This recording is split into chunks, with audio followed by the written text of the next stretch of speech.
This is the end of an era. Did you know that this bill repeals an act that was put together in 1938? Now, can you imagine what life was like in 1938? We didn't have people like these characters whinging and complaining because the people of New Zealand had just voted in a Labour government. We had Mickey Joseph Savage standing there advocating for the people of New Zealand. We had Peter Fraser, we had Walter Nash. They were building a new society. They were building a better New Zealand, Mr. Chair. And can you imagine those great men of New Zealand, those great men of the Labour movement would have wandered up that hill and they would have cut that ribbon. It would have been a proud moment. They would have looked over Wellington and they would never have imagined a day when a national government would have sat on that side of the House and give tax breaks for the most wealthy and nothing for the underprivileged. That government just devoted their life to uplifting, and boy did they do that. They would have stood there. Point of order. I think I can anticipate what this might be. Mr. Relevance, Chair. is it? Yes, Mr. Chair. Well, I'm on my feet. So look, it is about part one, purposes, interpretation, Act binds the Crown. So the member should draw the debate back to those matters. Talking of drawing back, I mean, here we are in 2010, nearly 80 years since the Act was established that we're now repealing. A lot has happened up in that observatory in 80 years.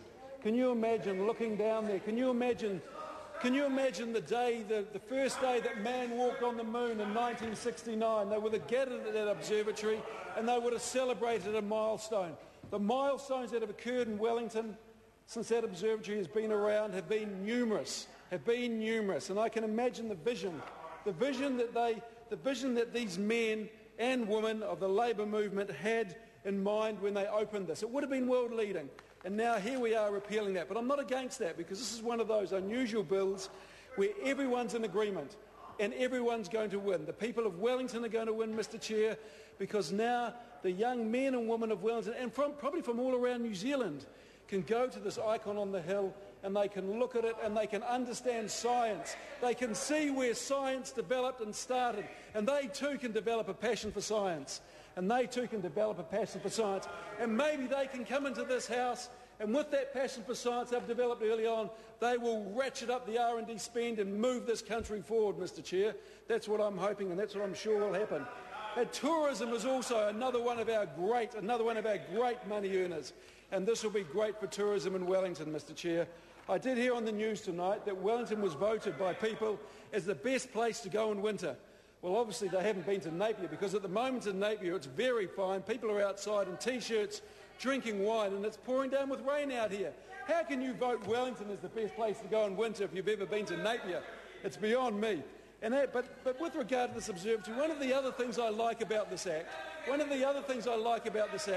is we are not destroying our heritage. And that's what we've done too much in the past. These guys are dismantling our heritage, brick by brick. This is one of these acts, Mr. Chair, that allows our heritage to remain. This is an icon that sits upon that hill. Generations of people have walked to Parliament, have dreamt, have developed a passion for science, for politics. They've come to Wellington and they've known that observatory, Mr. Chair, and I'm pleased that it's still going to be there.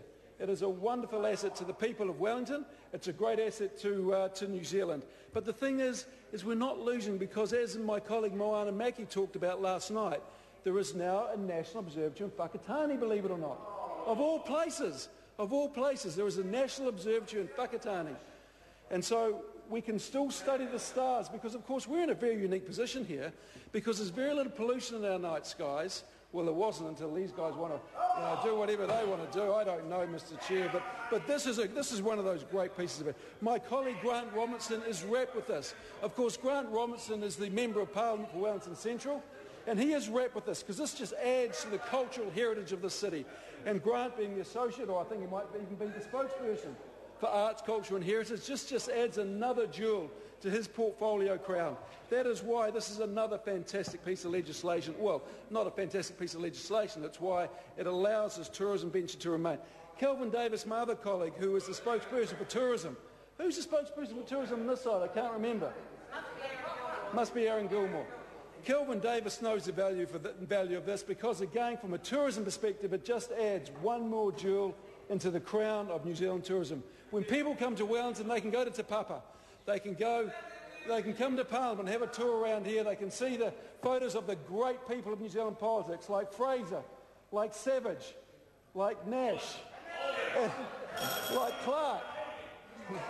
Colin King. I move that the question be now put. The question is that the question be now put. Those of that opinion will